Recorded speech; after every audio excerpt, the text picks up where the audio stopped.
Hello everyone, so good morning সবাইকে। তো আজকে হলো 1 এপ্রিল আর আজকে হচ্ছে সেই দিন ভাইয়ের উপনয়নের পর থেকে 3 দিন দণ্ডিঘরে থাকার পর আজকে হচ্ছে সেই 3 নম্বর দিন যেদিন ওর দণ্ডিঘর থেকে বেরোনোর পালা। আর মা যেহেতু ওর ভিক্ষা মা হয়েছিল তাই মাকেই ওকে দণ্ডিঘর থেকে বের করতে হয়েছিল। এখন বাজে ভোর 4:30 আমরা প্রত্যেকে মিলে বেরিয়ে পড়েছি বাড়ি থেকে। এখন ভাইকে নিয়ে আমরা টোটোয় করে যাচ্ছি ওকে গঙ্গা স্নান করাতে। তবে ভোরবেলা 4টের সময় ঘুম থেকে ওঠাটা একটু কষ্টকর হলেও এই ভোরের সুন্দর ঠান্ডা ঠান্ডা হাওয়া খেতে খেতে টোটোয় করে এখন আমরা চলে এসেছি গঙ্গার ধারে। আর এখনো পুরোপুরি সূর্যোদয় হয়নি, তো এই যে দৃশ্যটা সত্যি বলতে দারুণ লাগছে। আজকের নিয়ম অনুযায়ী ভাই কিন্তু এখনো পর্যন্ত মুখ ঢেকে রয়েছে, ও কিন্তু এখনো পর্যন্ত কারোরই মুখ দেখেনি। তো আজকের নিয়মটা হচ্ছে ও ফার্স্টে গঙ্গা স্নান করবে, গঙ্গায় ডুব দেবে, দিয়ে ফার্স্টে ও সূর্যদেবকে প্রণাম করবে, সূর্যকে দেখবে, তারপর সকলের মুখ দেখতে পারবে। এখন কিন্তু তারই প্রস্তুতি পর্ব চলছে। আরে বাবা, তুমি মাথায় জলটা দিয়ে দাও না। হ্যাঁ এইবারে হয়েছে। জলটা দিতে পারছো না?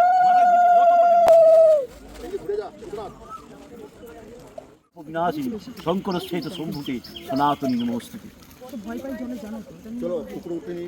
তো দেখো, এই জাস্ট সবে সূর্যোদয়টা হয়েছে আর এই দৃশ্যটা দেখার জন্য আমরা এতক্ষণ ধরে ওয়েট করছিলাম।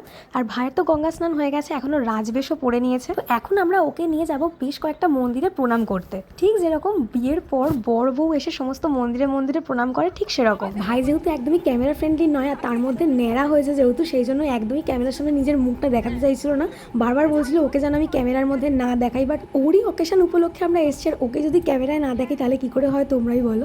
আমরা এখন সবাই মিলে চলে এসেছি একটা মন্দিরে। এখানে ভাই আগে ঠাকুরকে প্রণাম করবে, তারপর আমরা সবাই প্রণাম করব, করে দেন এখান থেকে যাবো স্ট্রেট বাড়ি।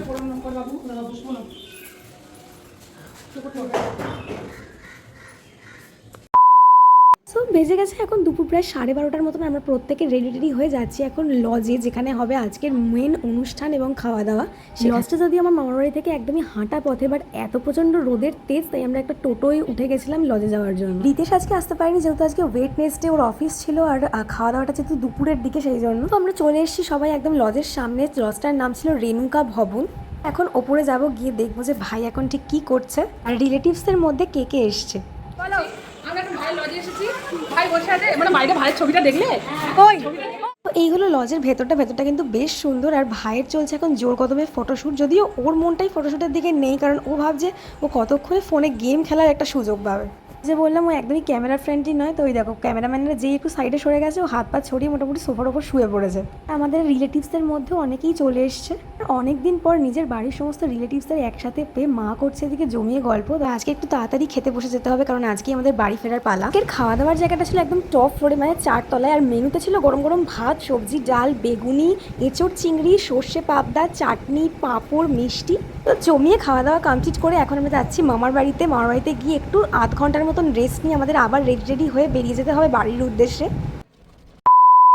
আমরা মামার বাড়ি থেকে হাওড়া পর্যন্ত চলে এসেছিলাম ট্রেনে, আর হাওড়া থেকে আমরা করে নিয়েছি একটা ক্যাব পুরো বারুইপুর পর্যন্ত। তবে এই 3টে দিন যে কিভাবে সবার সাথে হাসি মজা আড্ডা খাওয়া দাওয়া করে কেটে গেল সত্যি বলতে বুঝতেই পারলাম না। তো যাই হোক, সময় হয়তো এভাবেই দেখতে দেখতে কেটে যায়। তো চলো, ভাইয়ের এই উপনয়নের পার্ট 2 ভিডিওটাকে আমি এখানেই এন্ড করছি। সবাই খুব ভালো থেকো, নেক্সট আবার কোনো ভিডিওতে দেখা হবে। টাটা।